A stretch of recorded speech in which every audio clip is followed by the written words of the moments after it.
తీక్షగా చూస్తే పద్మావతీదేవి అమ్మవారి కనుగుడ్లు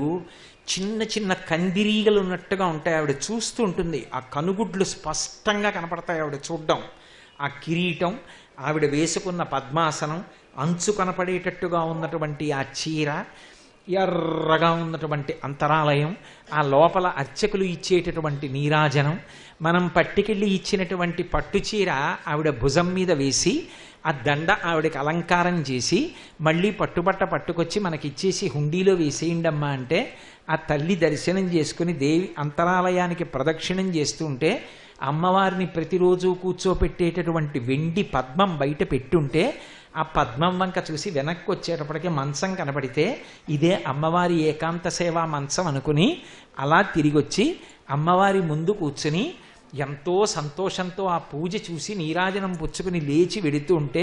అదంతా ఎప్పుడు కుంకంతో పూజలు జరుగుతాయి కాబట్టి లేచి పృష్ఠభాగం వంక చూస్తే తెల్లటి పంచ ఎర్రగా అయిపోతే ఈ పంచ జాగ్రత్తగా దాచుకోవాలి, అమ్మవారి గుళ్ళో కుంకం అంటుకుందనుకుని బయటికి వెళ్ళి తీర్థం పుచ్చుకొని ఆ పట్టుకెళ్ళినటువంటి చీర హుండీలో వేసేసి బయటికి వచ్చి ఆ దేవాలయానికి బయటికి వచ్చి ఎదురుగుండా నిలబడినప్పుడు ఎడం చేతి వైపుకు వెళ్ళి చూస్తే విచిత్రమైనటువంటి ఆలయం. కృష్ణ భగవానుడు బలరాముడితో మాట్లాడుతూ ఇలా ఉంటాడు, అన్నయ్య ఈ క్షేత్రం కన్నా గొప్పది ఉంది అని ఇలా అంటుంటాడు. అక్కడొక్కచోటే బలరాముడు చెప్పులేసి కూర్చుని ఉంటాడు. తీర్థయాత్రకి వెడుతూ చెప్పులేసుకుని ఇలా కూర్చున్నటువంటి బలరాముణ్ణి ఎదురుగుండా కనబడుతున్న కృష్ణ భగవానుణ్ణి దర్శనం చేసి ఉభయనాంచారులతో ఉన్నటువంటి వెంకటేశ్వర మూర్తి మీకు తిరుపతిలో కనపడేటటువంటిది ఒక్క మంగాపట్నంలోనే కనపడుతుంది. ఆ సుందరరాజస్వామి అన్న పేరుతో ఉన్నటువంటి ఆ స్వామిని ఉభయనాంచారుల్ని ఎదురుగుండా గరుడాళ్వారిని చూసి కృష్ణుడి ఆలయానికి సుందరరాజస్వామి ఆలయానికి మధ్యలో ఉన్న చిన్న త్రోవలోంచి వెనక్కి వెడితే పెద్ద పడగలు పట్టి సుబ్రహ్మణ్యుడనండి శేషుడనండి ఉంటాడు. ఆ కుంకం చుక్కలు పెట్టినటువంటి ఆ స్వామి పడగల వంక చూసి ఇచ్చట కానుకలు సమర్పింపరాదు అన్న బోర్డు చూసి ఓ నమస్కారం చేసుకుని ఆ బొట్టు తీసి పెట్టుకుని మళ్ళీ బయటికి వచ్చి స్వామివారి వంటశాల పక్క నుంచి ప్రదక్షిణం చేసి విమానంలో ఉన్నటువంటి లక్ష్మీదేవి నల్లటి ఫ్రేమ్లో ఉంటుంది, ఆ తల్లి వంక చూసి ఒక్క నమస్కారం చేసుకుని ధ్వజస్తంభం దగ్గరికి వచ్చి అక్కడ సాష్టాంగం చేసి ఇచ్చిన దధ్యోజనం ప్రసాదం నోట్లో వేసుకుని బయటికి వచ్చి పద్మావతి అమ్మవారి దేవాలయ దర్శనం చేస్తే గాజులు కొనుక్కోవాలని అక్కడికి వెళ్ళినప్పుడల్లా గాజులు తెచ్చానండి అన్నట్టు మర్చిపోయాను, మనవరాలికి కూడా తెచ్చాను, ఇప్పుడు మనవరాలు పుట్టింది కదా దానికి కూడా బుడ్డి బుడ్డి గాజులు తెచ్చాను, ఏవి గాజులు అంటే అది ఇలా దాని గాజులు చూపిస్తుంది అని చెప్పి అమ్మమ్మ దానికి గాజులు కొనుక్కొచ్చానండి అని మురిసిపోతే ఆవిడేమో గాజులు తెచ్చిన విషయం గుర్తు చేస్తే కొంచెం ముందుకెళ్ళేటప్పటికి ఇలా పద్మాలు పట్టుకున్న సూర్యనారాయణమూర్తి ఆ దేవాలయానికి దర్శనం చేసి ఎదురుగుండా సూర్యుడు ఉన్నాడు కాబట్టి పద్మావతి కోనేరులో ఎప్పుడూ పద్మాలు అరవిరిసి ఉంటాయని ఆ పద్మావతి కోనేరులో దిగి కాసిన నీళ్లు తీసి తల మీద జల్లుకుని మళ్ళీ అక్కడ కారెక్కి గోవిందరాజస్వామి గుడికొచ్చి రోడ్డుకి యువతల వైపున క్షేత్రపాలకుడు హనుమ ఇలా నిలబడుంటే ఈ వేళ్ల మధ్యలో పెట్టినటువంటి తెల్లటి పదార్థం, ఆ మధ్యలో పెట్టినటువంటి సింధూరం, ఆయన ఇలా గోవిందరాజస్వామి వంక నిలబడి నమస్కారం చేస్తుంటే నిలువెత్తు మూర్తి, ఆ గండస్థలం, పగడాల ముద్దలాంటి మూతి, ఆయనకి వేసినటువంటి ఆ తమలపాకు మాలలు ఇవన్నీ చూసి పాదముల వంక చూసి నమస్కారం చేసి సాష్టాంగం చేసి గోవిందరాజస్వామి గుడికెడుతూ అటు ఇటు ఉన్న బోల్డ్ అన్ని కొట్లు ఫ్రేములు అబ్బో ఎన్ని వస్తువులు ఇవన్నీ చూస్తూ ముందుకెళ్ళి అక్కడ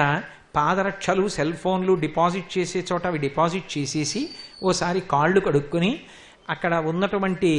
ఓ 2 పుష్పమాలలు కొనుక్కొని ముందుకెళ్ళగానే ఎడంచేతి పక్కన ఆ పుండరీకవళ్ళి అమ్మవారి సన్నిధానం, అమ్మవారు దేవాలయ ప్రాంగణం విడిచి బయటికి రాదు, అమ్మవారి మెడలో ఉన్నటువంటి మంగళసూత్రాలు చూస్తే భర్తకొచ్చే గండం పోతుందంటారు. అమ్మవారి మూలమూర్తికి సంపంగి మాల ఇస్తే ఆ మెళ్ళలో సింహాచలం సంపంగల మాల వేస్తే ఉత్సవమూర్తికి కూడా మాల వేస్తే ఇద్దరినీ చూసి సంతోషించి ముందుకెళ్ళి ఎడం పక్కన భాష్యకారుల సన్నిధి, ఇంకొంచెం ముందుకెళ్ళి గట్టు దాటి లోపలికి వెళ్ళి అంతరాలయంలోకి వెడితే ఇలా పడుకున్నటువంటి గోవిందరాజస్వామి, చక్కగా ఇలా పక్కపక్కన పెట్టినటువంటి పాదాలు, ఆ పాదాల దగ్గర నిలబడినటువంటి శ్రీదేవి భూదేవి, మధుకైటభులన్నటువంటి రాక్షసులు, ఆయన నాభికమలంలోంచి పుట్టినటువంటి బ్రహ్మగారు ఎదురుగుండా గోడ మీద కనపడుతుంటే ఆ గోవిందరాజస్వామిని దర్శనం చేసి ఇంత పెద్ద ఉద్ధరిణితో తీర్థం చేతిలో పోస్తే చెయ్యి నిండిపోతే ఆ తీర్థం బుచ్చేసుకుని ఆ కర్పూరం కలిసిన నీళ్లు తాగితే అమ్మయ్యా అనిపించే కంఠానికి స్వస్థత కలిగితే అంత తులసి వాళ్ళు ఇస్తే అందులో 4 దళాలు నోట్లో వేసుకుని నవ్వులుతూ బయటికి వచ్చి హుండీలో 1000 రూపాయల కట్టబడేసి, మానసికమే కదండి, 1000 రూపాయల కట్టబడేసి విచిత్రంగా కూర్చున్నటువంటి కృష్ణ భగవానుడు పార్థసారథి దేవాలయం ఎడమకాలు ఇలా మడిచి కుడికాలు ముందుకు పెట్టి రథం నడుపుతున్నటువంటి స్వామి యొక్క దర్శనం చేసుకుని కొంచెం కిందకొచ్చి ఇలా ఎదురుగుండా తిరిగితే ఇలా కొప్పు పక్కకి ఉన్నటువంటి ఆ గోదాదేవి దర్శనం చేసి కొంచెం ముందుకెళ్ళి ఆ గోదాదేవిని చూడగానే ఆ ధనుర్మాసం పాశురాలు ఉందు మడగళిత్తు నోడాల తోల్వళియన్నంద గోపాలన్ మరుమగళే నిప్పిన్నాయ్ కందుం కమలం కడలీ కడైత్తిరవాయ్ వందయంగం తోళియలై మధుకాన్ మాధవి అంటే పాశురాలు గుర్తొచ్చి అక్కడి నుంచి కొంచెం ముందుకెళ్ళి ఎదురుగుండా ఉన్నటువంటి మంటపంలోకి వెడితే అక్కడ శ్రీ భూ సహిత వెంకటేశ్వర స్వామి వారి దర్శనం చేసుకుని కళ్యాణాక్షతలు తల మీద వేస్తే దేవాలయానికి ప్రదక్షిణంగా వస్తూ స్వామివారి పాదుకలు చూసి అక్కడి నుంచి బయటికి వచ్చి చక్కగా వాహనం ఎక్కువ లేకపోతే నడిచో కొండెక్కి పైకెళ్ళి అక్కడ ఉన్నటువంటి బేడి ఆంజనేయ స్వామి వారికి చుట్టూ ప్రదక్షిణం చేసి ఆయనకి నమస్కారం చేసుకుని నీకు గుర్తుందా అక్కడి నుంచి మనం కిందకి వెళ్ళిపోతుంటే నాదనీరాజనం అవుతోంది, కాసేపు కూర్చుందామన్నావు, ఇప్పుడైతే గబగబా వెళ్ళిపోవచ్చని మనం తిన్నగా బయలుదేరి అఖండ దీపం దగ్గర కాస్త కర్పూరం వేసేసి ఒక కొబ్బరికాయ కొట్టేసి పుష్కరిణికి వెళ్ళి స్నానం చేసి బయటికి వచ్చి పొడి బట్టలు కట్టుకుని చెట్టు మధ్యలోంచి కనపడుతున్న ఆనందనిలయ విమానానికి నమస్కారం చేసి అక్కడున్న శంకర భగవత్పాదుల యొక్క పాదుకలకి తల వంచి నమస్కరించి కొంచెం ముందుకెళ్ళి ఆదివరాహస్వామి గుడిలోకి వెడితే ఆదివరాహస్వామి ఇలా ఉంటే నడుం వరకే మూర్తి కనపడుతుంటే వక్షస్థలం మీద ఇలా అడ్డంగా ఆ లక్ష్మీదేవి భూదేవి ఉంటే ఆయన నోరు అమ్మవారి చెవి దగ్గరుంటే వరాహపురాణం ప్రకారం భూధరముల గురించి స్వామి చెప్తుంటే తల్లి అవన్నీ వింటుంటే ఆదివరాహస్వామిని దర్శించి నమస్కారం చేసి అక్కడి నుంచి బయలుదేరి తిన్నగా మళ్ళీ రాజద్వారం దగ్గరికి వచ్చి రాజద్వారం దగ్గర ఉన్నటువంటి గొట్టానికి ఉన్న కన్నాలలోంచి తనంత తానుగా వస్తున్నటువంటి నీళ్లు మన ప్రయత్నం లేకుండా మన కాళ్ళు కడిగేస్తే పెద్ద ఇత్తడి గడప కుడికాలు ముందు పెట్టి దాటి లోపలికి వెళ్ళి ఖాళీగా ఉంది, అమ్మో ఈ తొందరగా వస్తే బాగుండని వెనక్కి చూసుకుని భార్య పిల్లల్ని రండి రండి అని కొంచెం ముందుకెళ్ళి ఇలా తల పైకెత్తి చూస్తే గోడ మీద వేలాడుతున్నటువంటి గుణపం ఇదే కదా అనంతాచార్యుల వారి విసిరారిని దానికో నమస్కారం పెట్టి కొంచెం ముందుకెళ్ళి ఇలా ఎడం పక్కకి తల తిప్పితే అచ్యుతరాయలు, వరదరాజీ అమ్మాణి, వెంకటపతిరాయలు ముగ్గురి విగ్రహాలు ఎడం పక్కన, ఇలా కుడిపక్కకి తిరిగి చూసేటప్పటికి శ్రీకృష్ణదేవరాయలు, తిరుమలదేవి, చిన్నాదేవి, తాను ఉన్నప్పుడే తన విగ్రహాలు పెట్టుకుని పరవశించిపోయినటువంటి ఆంధ్రభోజుడు, సాహితీ సమరాంగణ సార్వభౌముడు, లలిత కళాప్రియుడు, కవి పండిత పోషకుడు, విద్వత్కవి, ఆయనని చూసి కొంచెం ఒక్కడుగు ముందుకు వేసేటప్పటికి ఎడంచేతి పక్కన తులాభారంలో పసిపిల్లల్ని పడుకోబెట్టి నాణేలతో, పటుకి బెల్లంతో, చెరుకు ముక్కలతో అక్కడ తులాభారం వేస్తున్న దృశ్యాన్ని చూసి కొంచెం ముందుకెళ్ళి ఇలా ఎడం పక్కకి తల తిప్పితే తిరుమలరాయ మంటపము, ఆ పక్కనే రంగనాయకుల మంటపం కనపడితే ఎదురుగుండా ఉన్నటువంటి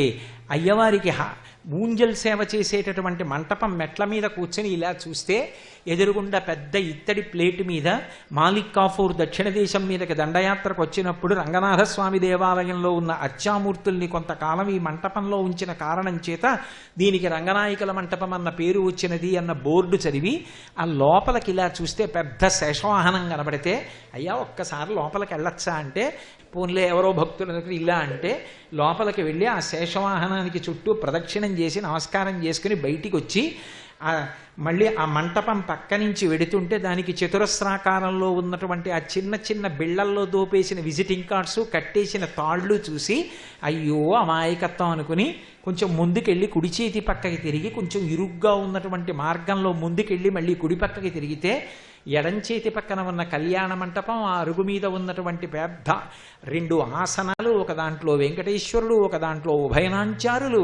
పక్కన చిన్న అరుగు మీద దేవాలయానికి సంబంధించిన సిబ్బంది కూర్చునే ఏర్పాటు, ఆ గోడలకు పెట్టబడినటువంటి పెద్ద పెద్ద ఫ్యాన్లు చూసి ఓ ఇక్కడే కదా కళ్యాణోత్సవం జరుగుతుందనుకుని కొంచెం ముందుకి నడుస్తుంటే ఎడం పక్కన పెద్ద ఎర్రటి గ్యాస్ గొట్టం, ఆ గొట్టం దాటి కొంచెం ముందుకొచ్చి ఇలా కుడి పక్కకి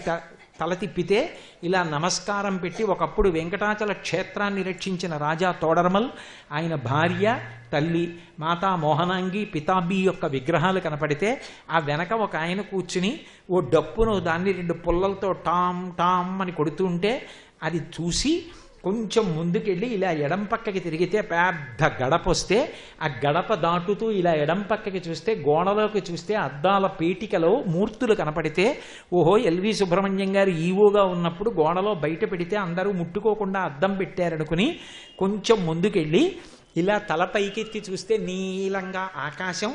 ఆనందనిలయ విమానం కనపడితే ఎదురుగుండా గాజుపేటికలో ఇలా పడుకున్నటువంటి రంగనాథస్వామి, అక్కడే ఉన్నటువంటి కంచి వరదరాజస్వామి, లోపల వెంకటేశ్వర స్వామి, ఒక త్రికోణంగా 3 ప్రధానమైనటువంటి వైష్ణవమూర్తులు మనకు అక్కడ కనపడుతుంటే పరమ సంతోషంగా ఎడం పక్కకెళ్ళి వరదరాజస్వామిని చూస్తే ఆకుపచ్చటి పట్టుపంచ కట్టుకుని ఎర్రటి జానుడు అంచుతో నిలబడిన వరదరాజస్వామిని చూసి రండి రండి అని పిలిస్తే అక్కడ ఉన్నటువంటి డోర్ తాళం తీస్తే అందులోంచి లోపలికి వెడితే ఓం నమో వెంకటేశాయ అని వినపడుతుంటే ఇలా కుడిపక్కకి చూస్తే ఇలా రెక్కలు విప్పుకున్నటువంటి గరుత్మంతుడు ఎదురుగుండా, ఆ స్వామివారికి అటూ ఇటూ ఉన్నటువంటి ద్వారపాలకులు, దానికి బిగింపబడినటువంటి దీపపు ప్రమిదలు, అందులో వెలుగుతున్న దీపాలు, ఇలా 2 వేళ్లు పైకెత్తి పరాకు చెప్తూ ఇది శౌచంతో కూడుకున్న క్షేత్రం, స్నానం చేసి శౌచంతో వెడుతున్నావా అని పరాకు చెప్తున్న ద్వారపాలకులు, ఇలా కుడిపక్కకి తల తిప్పితే అక్కడ కనపడుతున్న హుండీ, అది దాటి కొంచెం ముందుకెళ్ళి ఇలా కొయ్య పలక మీదకి ఎక్కుతుంటే కొంచెం పైకి ఎక్కేటప్పటికీ ఎదురుగుండా స్వామివారి యొక్క ముఖం, దాని మించి తలమించి వేసినటువంటి తోమాల కనపడేటప్పటికీ పరమ సంతోషంతో గోవిందా గోవిందా నరిచి ఒక్కసారి చూస్తూ అక్కడ దాకా వెళ్ళి ముందు ఆయన భుజాల మీద పిల్లాన్ని ఎత్తుకుంటే అయ్యా కనపట్టలేదు కొంచెం పిల్లాన్ని దింపుదురు అంటే ఆయన పిల్లాన్ని దింపి ఎత్తుకుంటే కాస్త ముందుకెళ్ళి ఇంకక్కడి నుంచి గోవిందనామం మరిచిపోయి ఇలా 2 పక్కలకి చూస్తూ అరుగులు అద్దాల పీటికలు చూస్తూ ముందుకెడితే ఆ ఎదురుగుండా స్వామివారి యొక్క రాజద్వారం దగ్గర కులశేఖరాల వారు పడి దగ్గరికి తీసుకెళ్ళి నించోపెట్టి హారతిస్తాం స్వామిని జాగ్రత్తగా చూడండి అంటే పెద్ద పరాకుగా ద్రవిడ భాషలో ఏదో అరుస్తుంటే దగ్గరికి వెళ్ళండి స్వామి అంటే అలా మనం గోడ దగ్గరికి గడప దగ్గరికి వెళ్ళి నిలబడితే లోపల ఉన్న అర్చక స్వామి హారతి వెలిగించి పాదాల దగ్గర పెట్టి ఇలా 2 చేతులతో ఇలా పైకి ఎత్తుతుంటే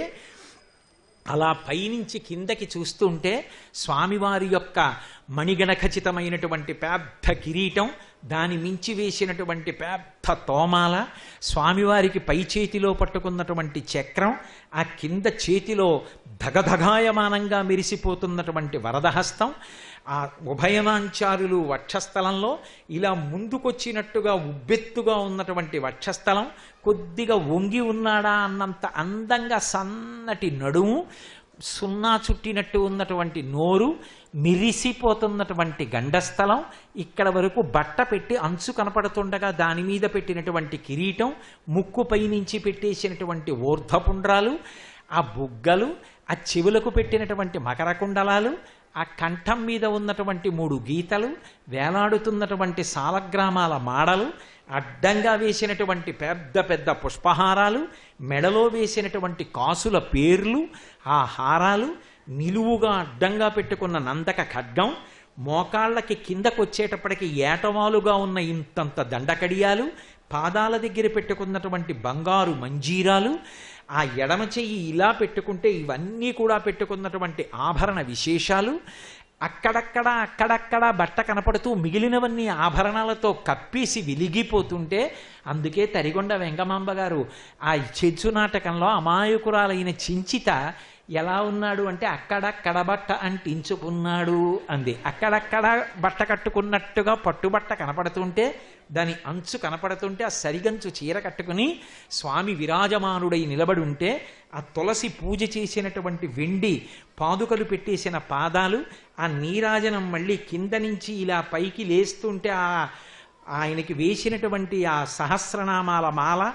ఆయనకి వేసినటువంటి ఆ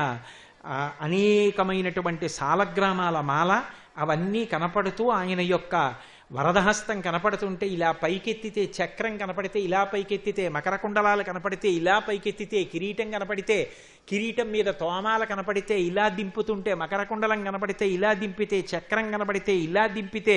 వక్షస్థలం కనపడితే ఉభయనాంచారుడు ముందుకొచ్చినటువంటి ఆ గుండెలు ఇంకొంచెం కిందకి దింపేటప్పటికి నడుం మీద పెట్టుకున్న చెయ్యి ఇంకొంచెం దింపేటప్పటికి పొట్టకు అడ్డంగా పెట్టుకున్న నందక ఖడ్గం ఇంకొంచెం దింపేటప్పటికి బలిష్టమైన తొడలు ఇంకొంచెం కిందకి దింపేటప్పటికి మోకాళ్ళ కింద ఉన్నటువంటి ఆ బంగారంతో చేసుకున్నటువంటి ఆ దండకడియాలు ఇంకొంచెం దింపేటప్పటికి మణిమంజీరాలు ఇంకొంచెం దింపేటప్పటికి పాదపీఠం ఇలా పైకెత్తేటప్పటికి ఆయన సున్నా చుట్టినట్టు మూతి ఆ పైన ముక్కు దాని మించి నామాలు చిరునవ్వు మిరిసిపోతున్న గండస్థలం కనపడితే నీరాజనం అక్కడ పెట్టి నీళ్లు పోసి మళ్ళీ తీసుకొచ్చి కళ్ళకద్దుకోండి అంటే 2 చేతులతో కళ్ళజోడు తీసి కళ్ళకద్దుకుని పట్టుకొచ్చి తాంబూలం 2 అరటిపళ్ళు చేతికిచ్చి అయ్యా మీరు ఇంకా బాగా ప్రవచనాలు చెయ్యాలని ఆశీర్వదిస్తే సంతోషపడిపోయి తాంబూలం తీసుకుని ఇంతలో ఇంకా అలాగే నిలబడి ఉంటే గోవింద అంటే ఓహో వెళ్ళమంటున్నారు అనుకుని అలాగే స్వామి నేను వెనక్కి తిరిగి జీవితంలో ఎప్పుడు వెనక్కి నడవడం అలవాటు లేకపోయినా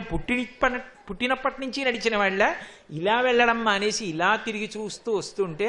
ఎంతకీ వెళ్ళని భక్తుల్ని చూసి తెరేసేస్తే అయ్యో తెరేసేశారని ఏదో కాళ్ళు నిప్పులున్న వాళ్ళ మెల్లిగా నడిచేస్తూ ఈలోగా తెర తీస్తారేమో అని ఆశ. అక్కడ దాకా వచ్చేటప్పటికి జర్రును చప్పుడైతే మళ్ళీ ఇలా చూస్తే మళ్ళీ దివ్యమంగళ విగ్రహం కనబడితే మళ్ళీ ఓసారి కళ్ళతో జుర్రేసుకుని ఎవరూ చెప్పకుండానే బయటికి వెళ్ళిపోతున్న క్రమశిక్షణ ఉన్న వాళ్ళ ఇలా వెళ్ళిపోయి చటుక్కన వెనక్కి వచ్చి ఇలా చూసి స్వామి పునర్దర్శనాన్ని ఇయ్యని కొంచెం ముందుకెళ్ళి కుడి చేతి వైపు కట్టినటువంటి ఘంటామంటపం చూసి ఆ గంటల వంక చూసి మెట్లు దిగి బయటికి వెళ్ళి ఆ కుడి చేతి వైపున వైకుంఠ ద్వారం మీద పడుకున్న శ్రీమన్నారాయణమూర్తిలోంచి వచ్చిన నాభికమలంలోని బ్రహ్మగారిని దర్శనం చేసి ముందుకెళ్ళి మెట్లెక్కి ఎడంపక్కకెడితే అక్కడ వకుళమాత కూర్చునుంటే కోటేరు లాంటి ముక్కు వంటశాలలోకి చూస్తున్న అమ్మని చూసి అమ్మాయి అంతరాత్రైనా నీ కాళ్ళు పట్టడానికి వెంకటేశ్వరుడు వస్తాడు కదా అమ్మ కాకినాడ నుంచి కోటేశ్వరరావు వచ్చాడని చెప్పమ్మా చూశాడో లేదో అంటే ఓరి నీ మొహం ఇట్సా నువ్వు వచ్చావని నేను చెప్పడం ఏమిట్రా నిన్న రాత్రి కాళ్ళు పడుతూ చెప్పాడు అమ్మ వాడు కాకినాడలో బయలుదేరాడు కోటేశ్వరరావు వస్తున్నాడమ్మా అని చెప్పాడు రా అని అమ్మ చెప్తే అమ్మా ఇంకా నా జన్మకి ఇంకింతకన్నా ఏం కావాలమ్మా స్వామికి నే గుర్తున్నా అని పొంగిపోయి కొంచెం ముందుకెళ్ళి బొమ్మల వరుసలు పెట్టినట్టుగా చక్కగా అన్ని ఆజ్ఞాపాలక హనుమ సుగ్రీవుడు అందరూ పెట్టుంటే అక్కడ ఉన్న అర్చక స్వామి పెద్ద ఉద్ధరిణితో చేతిలో తీర్థం పోస్తే దోషిడి నిండిపోతే ఆ తీర్థం 3 మాటలు జుర్రున బుచ్చేసుకుని స్వామి శటారి తీసుకొచ్చి తల మీద పెడితే అంత పెద్ద బుర్రైనా అందులో దూరిపోతే ఆ పాదుకలు బుచ్చుకొని మెట్లు దిగి వెనక్కి వచ్చి ఓసారి అక్కడ ఉన్నటువంటి స్వామివారి వంట చేసే బావి దగ్గర నుంచి చూస్తే ఆనందలనే విమానం వంక చూస్తే సింహవాహనం మీద కాలేసుకొని దక్షిణామూర్తిలా ఉన్న వెంకటేశ్వరుణ్ణి ఉభయనాంచారుల్ని దర్శనం చేసి మళ్ళీ ముందుకొచ్చి కుడి చేతి పక్కకి తిరిగి ఎదురుగుండా చూస్తే వెంకటేశ్వరుడి కథలో పద్మావతీదేవి చెలికెత్తులు రాళ్లు పెట్టి కొట్టినప్పుడు గుర్రానికి దెబ్బ తగిలి పడిపోతే కిందకి దిగిన వెంకటేశ్వర స్వామి వారు కనపడితే ముందుకి నడుస్తూ ఇలా ఎడం పక్కకి చూస్తే అడుగు మీద పరకామణి ఆ అడుగు మీద లెక్క పెడుతున్న వాళ్ళు తెల్లటి లుంగీలు కట్టు కనపడితే అబ్బో ఏమీ ఐశ్వర్యం ఒకసారి చూస్తే చాలు కదురా అని మురిసిపోయి ఈ మధ్య రిటైర్ అయిపోయిన వాళ్ళకి ఇస్తున్నారటండోయ్ అని ఎవడో చెప్తే అయితే చూద్దాం ఉండండి మనం కూడా అనుకుంటూ కుడి పక్కకి తిరిగితే ఇచ్చట కర్పూరము వెలిగించరాదు కొబ్బరికాయలు కొట్టరాదు అని బోర్డు కనపడితే ఓహో ఇక్కడ కూడా అమాయకంగా వెలిగిస్తారులా ఉందనుకుని తల ఇలా పెట్టి పైకి చూస్తే ఇలా గోపురంలా ఆనందనడయ విమానం కనపడుతుంటే సంతోషంగా ముందుకొచ్చి కుడి పక్కకి తిరిగి ఎడం పక్కనున్న మెట్లు ఎక్కి నిలబడి విమానంలో ఉన్న వెంకటేశ్వరుణ్ణి చూస్తే లోపల ఉన్న ధ్రువమూర్తి ఎలా ఉంటారో అలా విమాన వెంకటేశ్వరుడు ఎడం చేతి పక్కన తోక పైకెత్తి తలకి తగులుతూ ఇలా దిగినటువంటి తోకతో స్వామి హనుమ ఆయన పక్కన చేతులెత్తి ఆడుకుంటున్న బాలకృష్ణుడు ఆ పక్కనే మహానుభావుడు రెక్కలు విప్పినటువంటి గరుత్మంతుడు విమాన వెంకటేశ్వరుడికి నమస్కారం చేసి కిందకి దిగి కొంచెం ముందుకెళ్ళి సబేరా దగ్గరికి వెళ్ళేటప్పటికీ అర్చకులు తాళాలు తెచ్చి 2 లోపలికి తీసుకెళ్ళి తలుపేస్తే అక్కడ స్వామివారి ఒళ్ళు తిరిచినటువంటి ప్లోత వస్త్రాన్ని తీసి కళ్ళజోడు తీసేయండి ముఖం మీద పెడితే గొప్పని అది శ్వాసనలు విరజిమ్మితే కళ్ళన్నీ చల్లగా అయిపోతే స్వామివారికి ఇవాళ శుక్రవారం కదండి అభిషేకంలో కట్టి విప్పిన పట్టుబట్ట అని పట్టుబట్ట తీసి తల మీద పెడితే అమ్మ కట్టి విప్పిన చీరలతో నీసిన బొంత మీద పడుకున్నంత సంతోషాన్ని పొందితే ఆ స్వామివారి కళ్యాణ అక్షతలు వేసి ఏకాంత సేవలో పెట్టే జీడిపప్పు అండి, జాగ్రత్తగా పట్టుకెళ్ళండి అని ఒక కవర్లో వేసి చేతికి ఇస్తే, ఇలా చూస్తే కోళ్ల మీద కొక్కేలతో ఏకాంత సేవలో ఉపయోగించే వెండి మంచం కనపడితే దానికో నమస్కారం చేసి అక్కడి నుంచి మెట్లు దిగి పైకొచ్చి అరుగెక్కితే ఎడం పక్కన భగవద్ రామానుజుల సన్నిధి చూసి మహానుభావుడు ఈ క్షేత్రానికి ఎంత చేశాడో అని రామానుజులకి నమస్కరించి కొంచెం ముందుకెళితే యోగ నరసింహ పెరుమాళ్ ఇలా కూర్చునుంటే ఆయన చేతుల ఉపరితలాలు, వేళ్ళు, గోళ్ళు కూడా కనపడుతుంటే ఆ దంస్ట్రలు, ఆయన కట్టుకున్న పచ్చటి పట్టుబట్ట, ఎర్రటి అంచు ఆరగించి కూర్చున్నాడు అల్లవాడే అని అన్నమాచార్యులు వారు ఇన్ని కీర్తించారని నమస్కారం పెట్టి ముందుకెళ్ళి ఏదో ఇది శంకుస్థాపన చేసిన స్తంభం అని కొంతమంది నమస్కారం పెడుతుంటే అలా చుట్టూ తిరిగి మళ్ళీ వచ్చి మెట్లు దిగుతుంటే కుడి చేతి వైపున గరుకుగా గుండ్రంగా ఉన్న పలక మీద శ్రీకారం రాసేవాడు, ఓంకారం రాసేవాడు కనపడితే ఇచ్చట కూర్చుండరాదు అని బోర్డు కనపడితే ఇక్కడ స్వామికి కర్పూరం అరగదీస్తారు, అయ్యో వీళ్ళ అమాయకత్వం అనుకుని కొంచెం ముందుకి దిగి ఆ అరుగు చివరి భాగంలో ఇక్కడ కూర్చుంటే కుబేర స్థానం, ఇక్కడ కూర్చుంటే దంపతులు ఐశ్వర్యం కలిసి వస్తుందటని సై ఇలరా అని పిలిచి ఎడం పక్కన కూర్చోబెట్టుకుని ఇలా ఓసారి చూసి స్వామి ఐశ్వర్యానికి లోటు రాకుండా చూడను నమస్కారం పెట్టి లేచి కొంచెం ముందుకెళ్ళి ఎడం పక్కకి తిరిగి హుండీలో మళ్ళీ ఇంకో 1000 రూపాయల కట్ట పడేసి అలా తిరిగి ప్రదక్షిణంగా ముందుకొచ్చి గోడలో నిలబడి డబ్బులు కురిపిస్తున్నటువంటి లక్ష్మీదేవిని చూసి అందరూ ఎగిరినా పాదాలు అందకపోతే టీవీగా వెళ్ళి నిలబడి ఇలా 2 చేతులు ఎత్తి పట్టుకుంటే అమ్మవారి పాదాలు అందితే ఓసారి అందరి వంక ఇలా చూసి పొడుగ్గా పుట్టినందుకు ఇది సార్థక్యం అనుకుని ఆ చల్లబడిన వేళ్ల చివర్లు కళ్ళజోడులోంచి ఇలా పెట్టుకుని ఆ కళ్ళు తుడుచుకుని మురిసిపోయి అక్కడి నుంచి బయలుదేరి వెనక్కి వచ్చి కళ్ళజోడు తీసి కొడుక్కిచ్చి ఉత్తరీయం తీసి భార్యకిచ్చి నిజవక్షస్థలం కనపడుతుండగా అక్కడ నేల మీద పడి సాష్టాంగ నమస్కారం చేస్తే అక్కడ ఉన్నటువంటి ఆ తడెంతా కూడా గుండెలకు అంటుకుంటే, కళ్ళకి తడెంటుకుంటే మళ్ళీ లేచి కొడుకుని కళ్ళజోడు అడిగి పెట్టుకుంటే సరిగా కనపడకపోతే భార్యను అడిగి ఉత్తరీయం తీసుకుని అద్దాలు తుడుచుకుని మళ్ళీ పెట్టుకుని అప్పుడు ఎడం పక్కకి తిరిగి మెట్లెక్కి బయటికి వస్తూ ఓసారి ఇలా చూస్తే రంగనాథస్వామి కనపడితే స్వామి పునర్దర్శనాన్ని కటాక్షించవయ్యా అని బయటికి వెళ్ళి అక్కడి నుంచి ఎడం పక్కకి తిరిగితే ఉచిత ప్రసాదం కౌంటర్ దగ్గర నలుగురు 4 వైపులా వెళ్ళి 4 ఆకుదప్పల్లో 4 ప్రసాదాలు తెచ్చుకొని పూలబావి దగ్గర నిలబడి నా కొడుకు లడ్డూ మొక్కెడితే నేను చక్కెర పొంగలిడితే, మా ఆవిడ పులిహారెడితే నా కూతురు కట్టు పొంగలిడితే తినేసి అబ్బాయి ఎంత మంచి వాసనలో అని నేనంటే ఊరుకుందరు ఎవరన్నా వింటే నవ్వుతారు, కాసేపు ఆగి అష్టదళ పాద పద్మాసాధన సేవలో మనకు వడలు లడ్లు ఇస్తారుగా అని మా ఆవిడంటే కొంచెం ముందుకెళ్ళి గోడకున్న పంపు నొక్కి చల్లటి నీళ్లు తాగి చేతులు కడుక్కొని కొంచెం ముందుకు వస్తుంటే కిందంతా నూనె జిడ్డు ఉండి స్వామిని బయటికి తీసుకెళ్ళినప్పుడు ఊరిరిగింపుకి వెలిగించిన కాగడాలు అక్కడ ఉండగా కొద్దిగా నూనె పడితే భక్తులు జారిపోతారని నీటి గొట్టాలతో సేవకులు కడుగుతూ ఉంటే పంచె తడిసిపోతుందని ఎత్తి పట్టుకున్నా కూడా కొంచెం నీళ్లు చిమ్మి పంచె తడిసిపోతే మురిసిపోయి కొంచెం ముందుకొచ్చి మళ్ళీ ఎర్రతివాచి ఎక్కి ఉసై ఎర్రతివాచి పైకి అంచు లేచింది జాగ్రత్తగా రా తనుకు పడిపోతామని భార్యకి చెప్పి కాస్త ముందుకెళ్ళి మళ్ళీ ఇలా లోపలికి చూస్తే స్వామివారి ధ్వజస్తంభం కనబడితే ఆ ధ్వజస్తంభానికి కట్టిన దర్భలు, బలిహరణ వేదిక ఇవన్నీ చూసి స్వామి మళ్ళీ అష్టదళ పాద పద్మారాధనానికి వచ్చేస్తాను కాసేపట్లో అని మురిసిపోయి బయటికి వెళ్ళి రాజద్వారం దాటి వెళ్ళి రథం దగ్గర నిలబడితే ఈ ప్రసాదం తెమ్మని వీడిని పంపిస్తే ఆ రోజున ఎంతసేపు చేశాడు, 1 గంట సేపు అయింది, మీరు మళ్ళీ వెతకడానికి వెళ్ళారు కూడా కదూ, అప్పుడు ప్రసాదం తెస్తే అందరం కూర్చొని ప్రసాదం తింటుంటే మీకు గుర్తుందా ఎవరో ఒకతను వచ్చి అమ్మ చిన్న ప్రసాదం ముక్క పెట్టరా అంటే అష్టదళ పాద పద్మారాధనంలో కూడా మనకు వస్తుందిగా అని ఓ లడ్డు ఇస్తే ఎంత మురిసిపోయాడండి అని అన్నీ తలుచుకుని చేస్తుండగా ఎవరో వచ్చి ఇంట్లో కాలింగ్ బెల్ కొడితే ఈ చెప్పుకుంటున్న కుటుంబం వాళ్ళందరూ లేచి తలుపు తెరిచి స్వామి గురించి చెప్పుకుంటున్నాం, స్వామిలా వచ్చారు రండి అని తీసుకొచ్చి కూర్చోబెట్టి ఆ ప్రస్తావన అక్కడతో పూర్తయిపోతే మానసికంగా మీరు యాత్రకి వెళ్ళొచ్చి మళ్ళీ కాలింగ్ బెల్ కొట్టే వరకు వెంకటాచలం చూసి వచ్చేసారా లేదా? అంటే నేను ఇవాళ ఉపన్యాసానికి వచ్చి ఒక పావలా ఖర్చు లేకుండా మిమ్మల్ని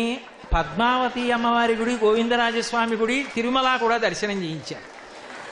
మానసికంగా. అందులో శనివారం ప్రదోష వేళ దాటిన తర్వాత స్వామిని స్మరిస్తే చాలు, అలా స్మరిస్తే ఇష్టవర్షిణం అన్ని ఆపదలు తొలగిస్తాడు, పరమానందం పొందుతాడు. అందుకే క్షేత్ర దర్శనం చేసి వస్తే చక్కగా కుటుంబం కూర్చుని మళ్ళీ మాట్లాడుకుంటున్నారనుకోండి. ఇప్పుడు నేను చెప్తున్నప్పుడు మీలో చాలా మందికి అబ్బా ఆ వెంకటేశ్వర స్వామి పక్కన అరుగులు ఉత్సవమూర్తి కోదండరామస్వామి ఎన్నాళ్ళయిందో మళ్ళీ వెళ్ళాలి మా ఇంటికి వెళ్ళి ఇవాళ ఎలా అయినా సరే పలహారం పెడుతూ ఈయంతో సెలవులని లేవంటే వీలు లేదు, మీరు ఎలా అయినా చూసుకోండి, ఒక్కసారి వెళ్ళొద్దని తిరుపతి అని చెప్పాలి అని మీ మనసు ఉవ్విళ్ళూరిందా లేదా? అది చూశాడు స్వామి, విన్నాడు, అనుగ్రహిస్తాడు. కాబట్టి అంతటి కరుణామూర్తి. సర్వం శ్రీ ఉమామహేశ్వర పరబ్రహ్మార్పణమస్తు. స్వస్తి.